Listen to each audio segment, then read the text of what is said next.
Ah, she's walking out, man. It looks so lovely. Yes, indeed.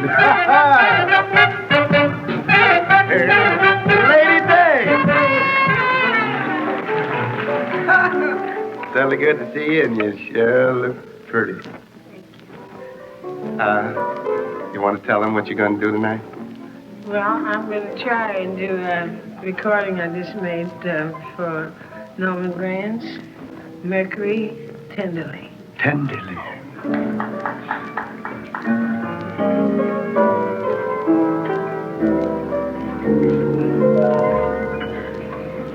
The evening breeze caress the trees tenderly.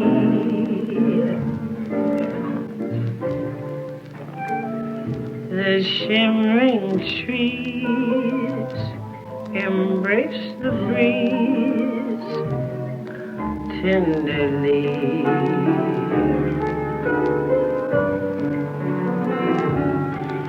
Then you and I came wandering by,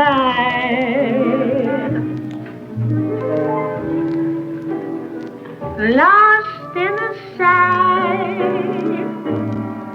were we.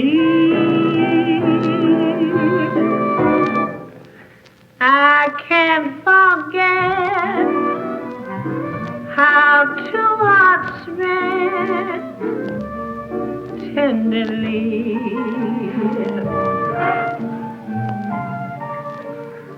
The sky was kissed by sea and mist breathlessly.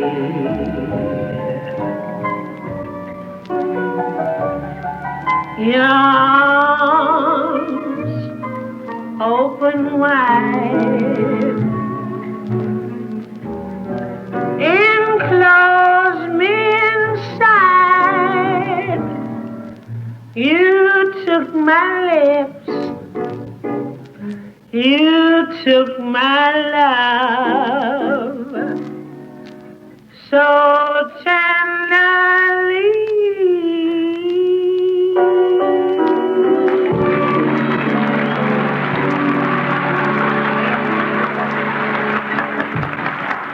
That was the great Billie Holiday and Tenderly. Sealy presents a thrilling new program, Comeback Story. And here is your host, one of America's greatest showmen, Toastmaster and humanitarian, George Jessel.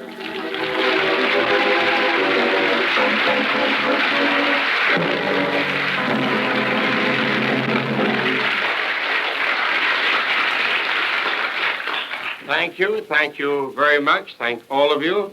As you know, ladies and gentlemen, this is the third in a series of our play called Comeback Story. And each story tells about some person who, against enormous odds, is fighting his or her way back to the top. And it is the hope, myself, together with my sponsor, the Sealy Mattress Company, and perhaps with your help, too, will speed these people on their comeback trail. Now, you know, Bobby Breen, whom you saw 2 weeks ago, has made 5 television appearances since he came here. And not only that, he is also playing at the Pittsburgh Cobra.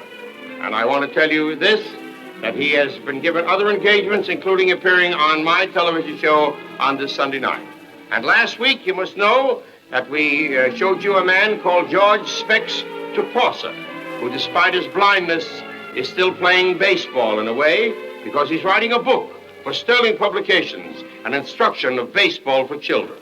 In other words, ladies and gentlemen, our path is just rolling along in helping other people. And so, right on now to tonight's comeback story. And I must tell you this because tonight's honored guest is quite different from the others of our comeback stories. To begin with, she has been in a way always coming back to all the early struggles, to all the long successes, to the applause and acclaim. Even through the agony turbulence of her ups and downs, she's kept coming back with every song she sang. And second, and let's get on with this straight, in the more realistic sense, The big comeback of her career was launched not tonight, but over 5 years ago, when there was a year of darkness, when she fell victim to one of society's most dreaded illnesses, the use of narcotics. And when the year of penalty was over, the people, the loving people who are so identified closely with this artist said, well, honey, the pressure is off, you're with us, you've come back, and so be it. But all the pressures are not off, not enough to unleash the full power of this lady of entertainment. So tonight, by adding just a little bit of understanding, you can help tonight's guest on her comeback trail. But to really understand her, you've got to understand the blues. For here is the most unique artist of modern times and modern blues. You see, despite the success and the money and the breaks, she is the blues. And the blues can be bitter, they can be warm, they can be charged with self-pity, or they can be mean. But warm or mean, the blues are always lonesome.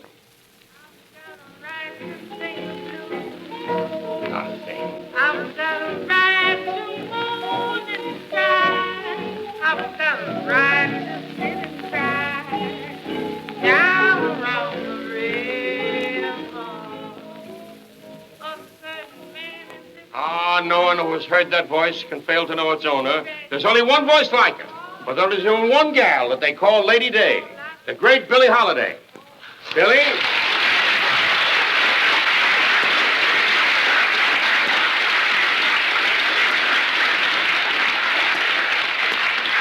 Billie, it's a privilege to have you with us tonight. Thank you, George. It's an honor to be here. Well, we're glad to have you. And by the way, where did you get that name, Lady Day? Well, Lester Young, he was a saxophone player with Count Basie's band, and he came to live with my mother and I, and he named me Lady Day, and I returned the compliment and called him the president. Well, that was a nice compliment. You know, Lady Day, many of your friends, among the greatest names in modern music, are here tonight to honor you and to help us tell your story. Artie Shaw, Potts Hollingworth, May Bonds, Arthur Herzog, Leonard Feather, and many others. Now, we want you, Lady Day, to sit back and listen to the words of the story that you already know. And from time to time, we will hear a voice representing yours and perhaps some of your feelings. But we'll call on you to set the music to our words. It's an important story, lady, that you have to tell for us. For many people have taken beauty into their lives out of the bitterness of yours. And because of that, no comeback has been too tough for you to take. We have said that to understand the story of the Lady of the Blues, you've got to understand the blues. And the blues goes by many names. The blues is all the things I ever wanted to do and never got around to doing. Oh, there are a lot of things, a lot of everyday, taken for granted normal things that Billie Holiday never got around to doing. Right from the beginning in Baltimore, her parents were a couple of teenage kids. And although the slums force you to face life pretty early, there was no doubt that Billie was an unwanted responsibility. She was born into isolation, born into the blues. Her father did what so many teenage boys do. He had to. He sold newspapers, ran errands, and went to school. And Clarence Holiday later became a great guitarist with Fletcher Henderson and Don Redman. But Billie hardly knew him. He left while she was too young to understand that the life of a little girl without a father is a lonely road. That's why, Billie, I cuddle so close to my little girl every chance that I get. But the road had to be traveled by Billie through the streets of segregation, where at the age of 6, she was scrubbing the famous white steps of Baltimore for nickels that held back hunger. There were jobs after school, on the days that there was time to go to school. Oh, you grow up faster than you can afford to. And the 6th grade is about the end of the line for a child who travels all alone. Yes, if you want to understand the pattern of the blues that in later life made so much for that lonely bitterness and the mean fight that you have to understand, one of those things Billie never got around to doing was being like a child. Now, Billie, it is the usual part of our procedure in this show to introduce from the audience the family of our guests, those near ones who were there and who are there to give the strength of security needed when their kinfolk are in trouble. But there's no one here to remember for Billie, no family. Not a single relative that she knows. Yes, as I said, the blues are lonely. And there are things that frighten a little girl into growing up overnight. I took care of my great-grandma from the time I was 6 till I was 8. She was very old and very sick. She always had to sit up in the rocker, and the doctor said not to let her lie down or she would die. That day, she begged me to let her lie down just for a little while. I was so tired, I lay down on the floor with her. Grandma kept saying verses from the Bible, and they lulled me to sleep. When I woke up, she was dead. She was quite old. I was in her arms. Yes, George, she was very old. She was 109 years old. My goodness. But she was pretty sharp on the Bible. She could quote every word of the Bible, note for note. Note for note. And then Billie and her mother left Baltimore and moved to New York, to 145th Street, near 7th Avenue. It was a cold winter in a cold town, and hunger pains in New York hurt just as much as they do in Baltimore. Rent was due. She was about to be evicted. She was 14. In her own words, she and Mama were so hungry they barely could breathe. And so the blues drove her to a career. The blues ain't nothing but a cold, cold day. Hungry and sad. Yeah, she walked down 7th Avenue from 145th to 133rd Street, stopping every way she could, trying to find work. Then she stopped by Pod's and Jerry's, later known as the Log Cabin Club. And the piano player said, "Honey, can you sing?" Sure, she could sing. Sang around the house all the time. Piano player said, "Okay," started to play Traveling All Alone, and she tried it. Her first boss, Pod Hollingsworth, should remember that. I'll never forget it. The things, the feeling that Billie put into that song were positively amazing. Everyone was listening. And when she finished the song, there was a lot of tears, including some of mine. There's never anyone like Billie. And so she had a job, and she ran out the door, bought a whole chicken, and ran right up to 7th Avenue through that cold weather. But that didn't matter, because she and her mother ate pretty well that night. And Lady Day, that was the first stage of her career, singing in the joints for her own people and for the others who came to seek out jazz. She played them all, the Hotcha Club, Yeah Man, the Alhambra Grill, Mexico's, and Potts Hollywood was right. There's never been anyone like Billie. No, sir. Some of her fellow singers found that out, too, like Mae Bond. She was the star of the place, and Billie was breaking in. She's here from the Bonsoir Club to tell us that Billie could make life pretty tough then, couldn't she, Mae? Yes, you know, in those days we had a box we'd call the kitty, and we kept all our tips in. At the end of the evening, we'd take the tips and split between all the singers. But Billie only wanted to keep what was hers. But all of a sudden, she decided she only wanted to split with the band and nobody else. So she sure put an awful dent in that kitty, but in a hurry. No, there never was anyone like Billie, and that's what John Hammond found out. He heard her sing one night at Manat's place in April 1933, wasn't it? One song, and he realized that he'd found a great artist whose work should be brought before the world. So he took a friend to hear Billie, and that friend was a discoverer, too. That man was destined to bring swing up to big time, Mr. B.G. Benny Goodman. That was the middle 30s, yep. And the general public heard a new sound. In a way, this was the comeback of jazz. For in 1929, everything dropped, and jazz fell with it. Now, besides Goodman, there were names like Artie Shaw, Count Basie, Teddy Wilson. Swing was on the way up, and so was Billie. That was a new move for you, Lady Day. The next stage in your career, you became a band singer.